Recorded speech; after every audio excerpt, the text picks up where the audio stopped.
When I got back from work, I found my neighbor, a battered woman, standing in front of my house. She looked so cold and miserable that I couldn't just leave her there. I invited her inside, offered her a bath, and made her a meal. Curious about what had happened, I asked her about her situation. 3 weeks later, a stern-looking man in a black suit knocked on my door. "Please accept the rights to a $6 million house," he said. "What? My name is Lucas. I'm just an average office worker, nothing special. But one thing sets me apart. My parents have passed away. If they had died from an illness or old age, it might be a common situation. But in my case, it was different. About a month after I started at my current job, I was still learning the ropes. One day, my boss approached me, looking pale. "Lucas, stay calm," the police called. "Your parents were hit by a runaway car and taken to the hospital." My mind went blank. My coworker at the next desk froze, his hand stopping on the keyboard. "We're going to the hospital now," my boss said. "I'll drive you there. Stay strong." My bosses were amazing. They took me to the hospital and stayed by my side. At the hospital, a uniformed police officer greeted me and led me to the morgue. My parents had been hit by a car driven by an elderly person who had a heart attack and couldn't brake. They died instantly, as did the driver. I collapsed, and my boss held me up, guiding me to a chair. I couldn't stop shaking.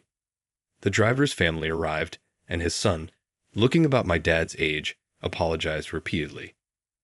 "I'm so sorry, my father. I'm so sorry." My boss stepped in, protecting me. "I understand you've lost your father too, but he's just lost both his parents. Apologizing now isn't appropriate." The man's shoulders shook. "Please come back another day with a lawyer." Thanks to my boss, I didn't lash out. The driver's family left, and my boss comforted me. "You need to rest. The company will handle everything." The company really did take care of everything. I received compensation and a formal apology with a lawyer present. The driver's family kept apologizing, but with the driver gone, there was no one to direct my anger at. I accepted the money and moved on, avoiding further involvement with the family. I continued living alone in the house I shared with my parents. The surrounding neighborhood had new, impressive buildings, and the house next door had recently been occupied. I noticed the moving truck, but never saw who moved in. People these days often skip greetings due to privacy concerns. The young family next door must have been like that. I thought I'd at least say hello.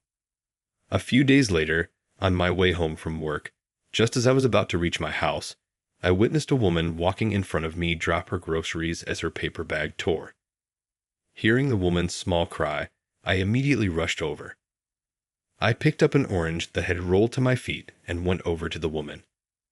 But it would be difficult for her to carry everything home in the torn paper bag, so I offered her my own reusable bag that I always carry, saying, "Please put everything in here to take home." "What? But my house is right there," she said when I pointed to my house. "Oh, I see," she responded, sensing something odd about the context. It seemed the woman lived in the luxurious house next door. The woman's name was Emily. Emily was, how should I put it, extremely thin, and her voice was faint and small when she spoke. Emily seemed a bit surprised to learn I lived next door. Well, I can say I don't understand that feeling. After all, my house is so run down you couldn't even flatter it by calling it a nice home. "Oh, I'm sorry. I just assumed an elderly person lived there." "No, it's an old house, so it can't be helped," I replied to the apologetic Emily with a wry smile. I'm sorry for not introducing myself. My husband said moving and greetings aren't necessary these days. So I figured as much. I know many people nowadays think neighborly relations are unnecessary. About this reusable bag, I'll return it right away, so please wait a moment." Emily hurried inside, saying that. I watched her go, and after waiting a bit, Emily came back holding something. The neatly folded reusable bag and beautifully wrapped cookies. I'm pretty confident in my baking. Please have some if you'd like." Inside the cute wrapping were delicious-looking cookies that could pass for store-bought. The simple bite-sized round cookies looked like something you'd make at home with kids. "Thank you. Did you make these with your children?" "No, I don't have kids. It's just me and my husband living here." "I see. Even if I wrap them like this, I'm the only one who eats what I make, but I enjoy both making and eating sweets." I could tell that Emily, who smiled softly like that, really loved baking. However, the fact that she's the only one eating them means her husband probably doesn't eat these sweets. "Thanks for the cookies." I said a quick word and opened the wrapping on the spot to eat a cookie. The bite-sized cookie had a vanilla flavor and crumbled softly in my mouth. It was truly delicious, no flattery needed. Delicious. It's been a while since I had such tasty cookies. I can feel your passion for baking. I expressed my thoughts, including my gratitude. Emily probably didn't expect me to open the wrapping and eat one right then and there. After looking at me in surprise, she thanked me with a big smile. "Thank you so much." It started from that day. Emily and I never exchanged contact information, but we started frequently greeting each other. Also, after I got home from work and turned on the lights, a few minutes later, the intercom would ring. My intercom is an old one that goes ding when pressed and dong when released. But when I went to the front door, Emily had started bringing me sweets. At first, I intended to refuse. After all, she was a married woman, and I understood this wasn't exactly praiseworthy behavior. However, her actions clearly stemmed from a desire for someone to eat the sweets she made. Talking to her, I learned that Emily's husband, Mark, was devoted to his work, and the couple never went out together. They were still a young couple, but with no kids, their life must have lost its color. Could she be lonely like me? I realized Emily's loneliness. Once I did, I couldn't flatly refuse and started accepting her sweets and giving my thoughts, saying things like, "Yesterday's baked goods had a great texture and went well with coffee. I like them." Or, "Those crispy sweets are perfect when you want a little snack. They're bite-sized, so you can eat them while working." I could have as many as I want. This became the norm. Emily would then head home, looking blissfully happy with a big smile. I spent several weeks like that. I know this lifestyle isn't good. Emily is a married woman, yet I found myself growing more and more fond of her presence. My heart, which had gone cold after suddenly losing my parents, was starting to feel warm again. Just seeing Emily's smile made my wintry night-like heart feel the warm rays of a spring sun. I never visited her house. I just waited for Emily to bring me sweets. Then, one day, Emily stopped bringing sweets. She had been bringing them every other day, if not every day. Did her husband find out? A wife bringing homemade sweets to a single man's house? It's only natural to suspect infidelity. I'm innocent, but from the husband's perspective, he can't be at peace. It's going to be lonely again. Ever since Emily stopped coming, I've been feeling the same loneliness as when I lost my parents. No, even greater loneliness than back then. I've been spacing out more at work, making even my boss and manager worry. I don't really have any hobbies, so nothing is fun, no matter what I do. Gradually, my appetite diminished, and even when eating things I like, it felt like chewing on sand, making it even harder to eat. I could feel my energy draining, but even though I knew this wasn't good, there was nothing I could do about it. Geez, I was starting to feel a creeping sense of despair about various things when I finished work that day and headed home. I've been feeling heavy this whole time, and I know I need to snap out of it, but I just can't get motivated. Thinking that, I lifted my head and saw a figure in front of my house. That swaying shadow would make you think it was a ghost. That figure wasn't a ghost, of course, but her hair was a mess and her feet were bare. She wasn't even wearing sandals, let alone shoes.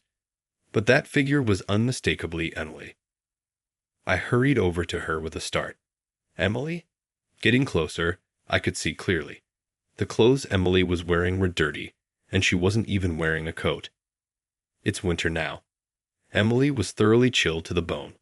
When Emily, who had been hugging her own arms, embraced me, my course of action was decided. Emily, please come inside the house.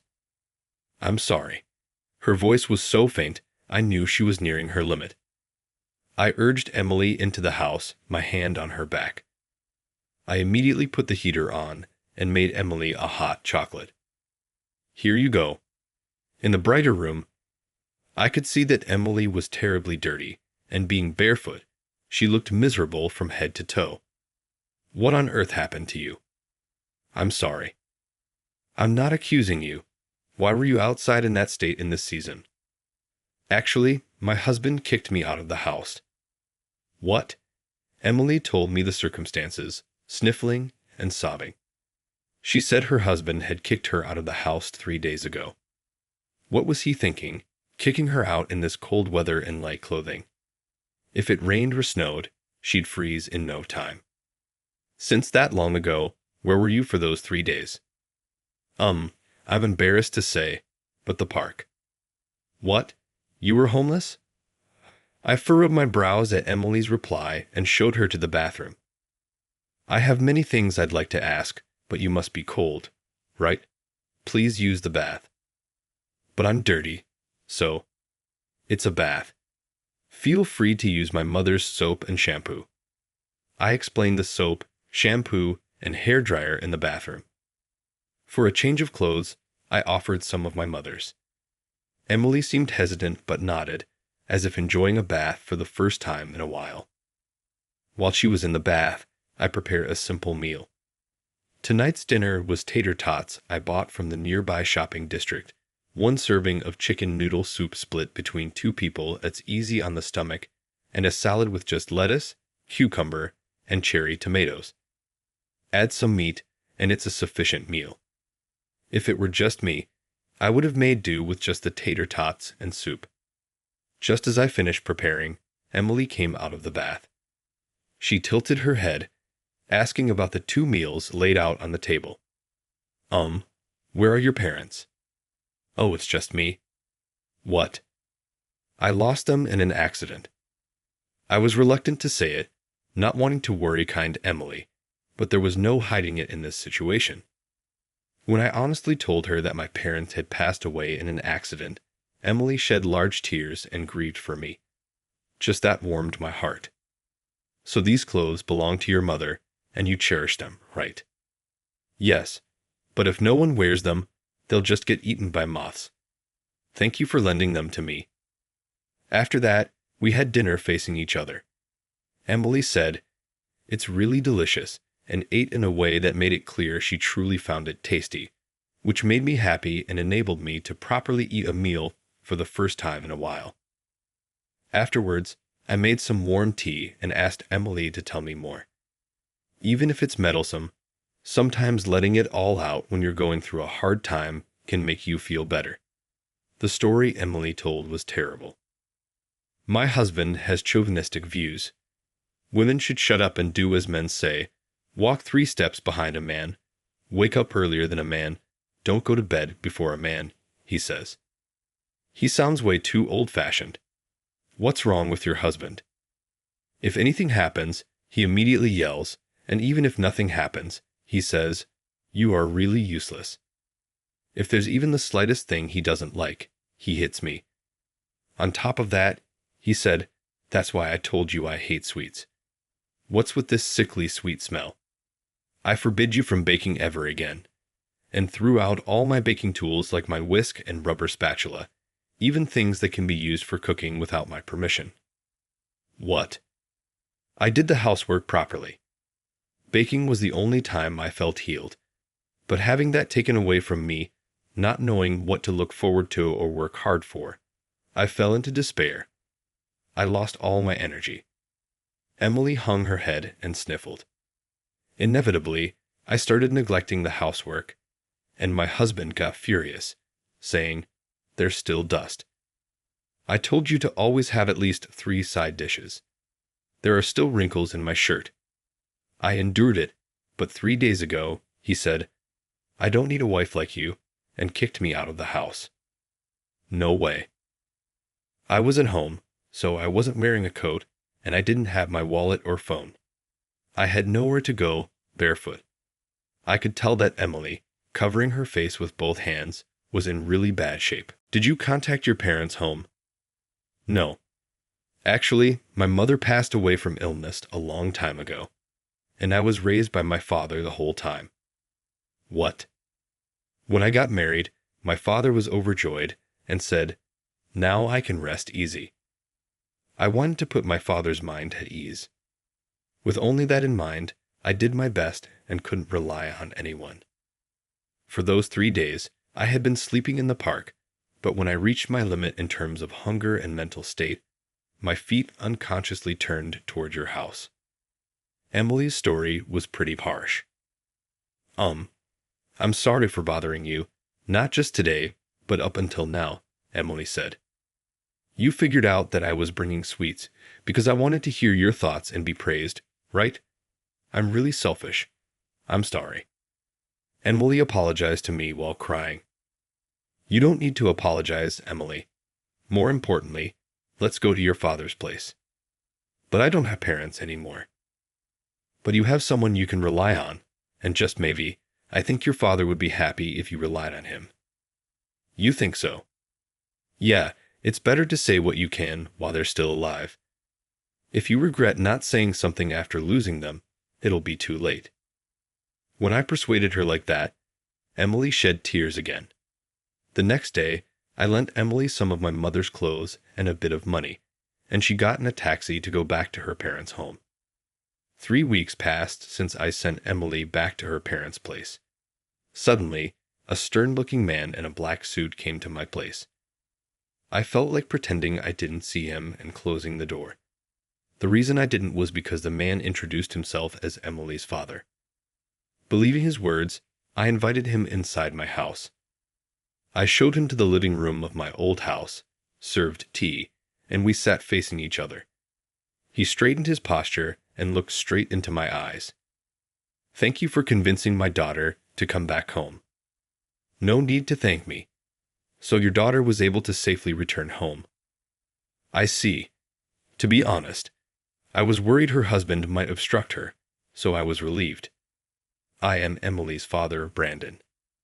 My daughter is a bit sheltered, so if you hadn't convinced her, who knows what would have happened. I can't express my gratitude enough." Brandon's words cleared up a mystery I had been pondering for a while.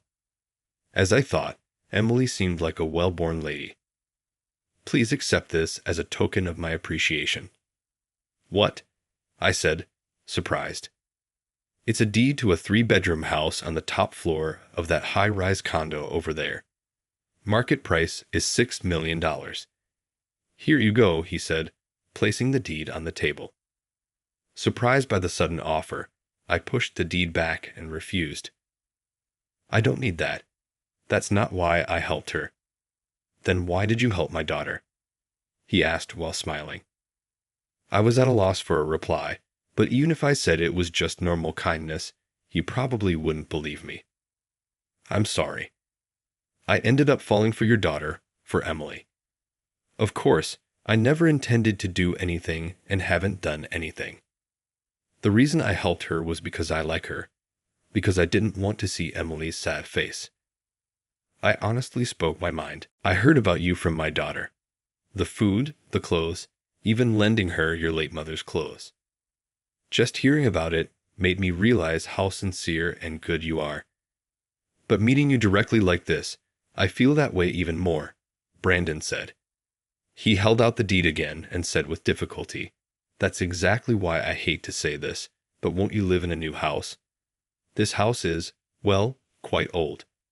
Drafts come through the gaps, and it's so cold I suspect the insulation has been eaten by mice." Emily must have told him about that condition. That's why Brandon is trying to give me this deed with good intentions. This house is filled with precious memories of my late parents, so I want to keep living here forever. "I'm sorry, even though you went to the trouble," I said with heartfelt apology. Brandon slowly shook his head. "No, You truly are a kind-hearted person. Please, I ask that you take good care of my daughter."